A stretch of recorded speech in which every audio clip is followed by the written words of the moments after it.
House Intel Chair Devin Nunes revealed surveillance information on the Trump transition team. The White House is defending Congressman Nunes, saying that this information is extremely worrisome.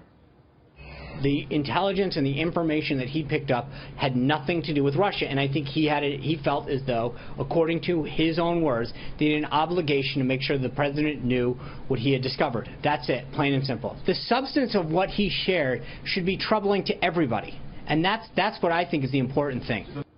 Joining me now is Bill Gavin, former FBI Assistant Director. It seems like one of the very essential questions we don't know the answer to is, were they listening to conversations where Trump team members were mentioned, or were they listening to conversations where Trump team members were actually talking?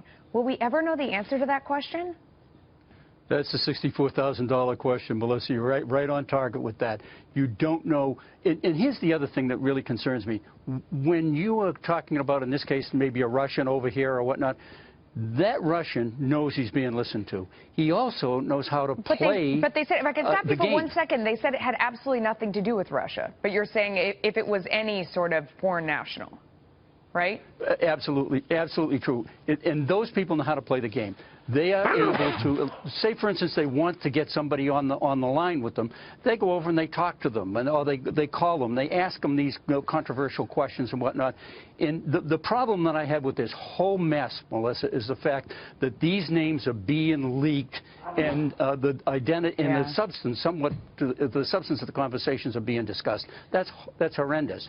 I don't doubt that maybe the president should know this. I disagree with Nunes, the format and the protocol under which he ran up to the White House without letting his committee know about this. So let's talk about that, because there's kind of two ways to look at that. You know, on one hand, you could say, if you're a detractor, he's running to the White House because he wants credit, you know, for bringing this information. He doesn't seem like he's that type of guy, especially because he hasn't been sort of that supportive of the president up until then.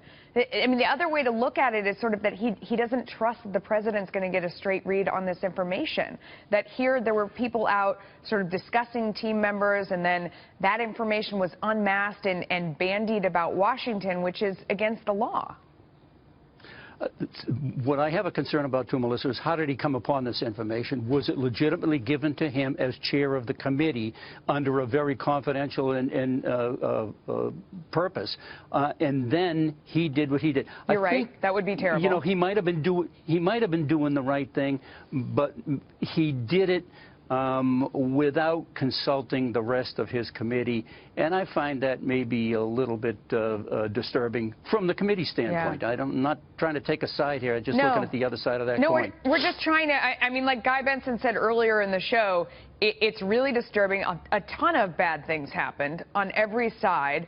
So if you really wanted to get to the bottom of it and understand what happened and who was wrong, and punish all of the people on any side who are all doing things that are illegal and wrong and compromising our security, what do you think would be the best way to really find out the truth right now? Right now, we have to really establish, try to establish how all this information came to be. Was it an overhear of a legitimate FISA warrant? And I believe it probably was. I can't picture anybody doing an illegal wiretap in this day and age. I really can't. They're going to jail.